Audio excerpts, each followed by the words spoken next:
एक मिनट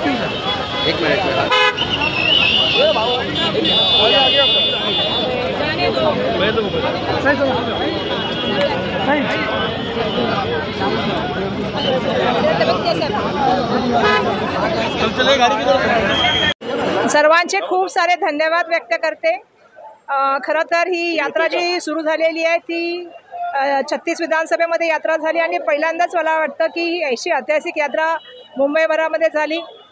विधानसभेमध्ये जाण्याचा योग तर आलाच, पण त्याबरोबर मुंबईच्या प्रश्नाला आवाज उठवण्यासाठी सुद्धा आम्ही हा प्लॅटफॉर्म मोठ्या प्रमाणामध्ये वापरला। आपल्याला माहिती आहे की आमचे आदरणीय नेते श्री राहुल गांधीजी यांनी जे आहे ते जम्मू काश्मीरपासून कन्याकुमारीपर्यंत आणि मणिपूरपासून मुंबईपर्यंत न्याय यात्रा आणि भारत जोडो न्याय यात्रा आणि भारत जोडो यात्रा ही त्या ठिकाणी केली। 10,000 किलोमीटर जे आहे ते चालले होते आणि म्हणून त्यांच्यापासून आम्ही प्रेरणा घेतली आणि ही मुंबई या यात्रा सुरू केली। आज याची समाप्ती जरी होत असते तरी पण हा एक स्वल्पविराम आहे, पूर्णविराम नाही आहे आणि येणाऱ्या काळामध्ये आम्ही पुन्हा वॉर्डमध्ये जाण्यासाठी नव्याने यात्रेचं प्लॅनिंग करू। परंतु या यात्रेच्या माध्यमातून आम्हाला खूप सारे प्रश्न समजले, लोकांपर्यंत जाता आलं।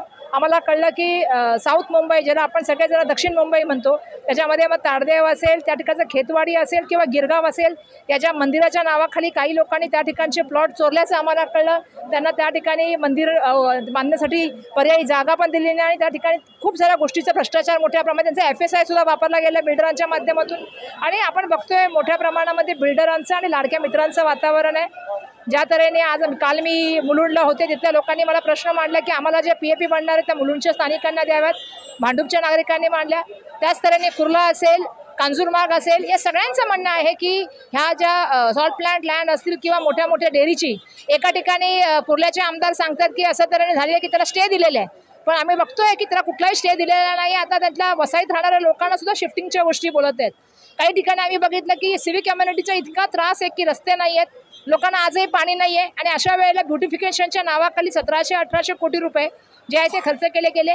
उद्या या संदर्भामध्ये सविस्तर अशी आपल्याला जी आहे ती पत्रकार परिषद आदरणीय सचिन सावंत साहेब आणि युवराजजी आणि सुरेश राजहंसजी उद्या घेतील आणि आम्ही या यात्रेच्या माध्यमातून जो आम्ही जे प्रश्न बघितले आम्ही ते पुढे घेऊन जाणार आहोत।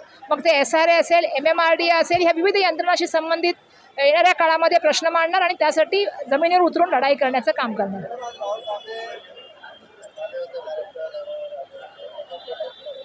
नाही, खूपच छान दौरा झाला त्यांचा, कारण मी बघितलं सांगलीचा कार्यक्रम खूप मोठा प्रशस्त कार्यक्रम होता आणि त्याच्यामध्ये त्यांनी जे आहे ते आमचे स्वर्गीय पतंगराव कदम साहेब माहिती मला आमच्याबरोबर ज्यांच्या मंत्रिमंडळात आम्हाला सुद्धा म्हणजे त्यांच्याबरोबर काम करण्याची संधी मिळाली होती आणि त्यांचं जे आहे तो पूर्णाकृती पुतळ्याचं आज अनावरण होतं। त्या प्रसंगी राहुलजी आले होते, आदरणीय मल्लिकार्जुन खरगे साहेबसुद्धा आले होते आणि मोठ्या संख्येने जनसमुदायसुद्धा त्या ठिकाणी होता आणि त्यामुळे महाराष्ट्रात एकूणच जर तुम्ही बघितलं असेल तर रॅलीमध्ये पण तुम्ही बघितलं असेल, आज पाऊस होता, सगळं होतं, तरीसुद्धा कार्यकर्त्यामध्ये जनतेमध्ये इतका उत्स्फूर्त प्रतिसाद होता की मला येणाऱ्या काळात माहिती आहे की महाविकास आघाडीचं सरकार जे आहे ते महाराष्ट्रात बनणार आहे।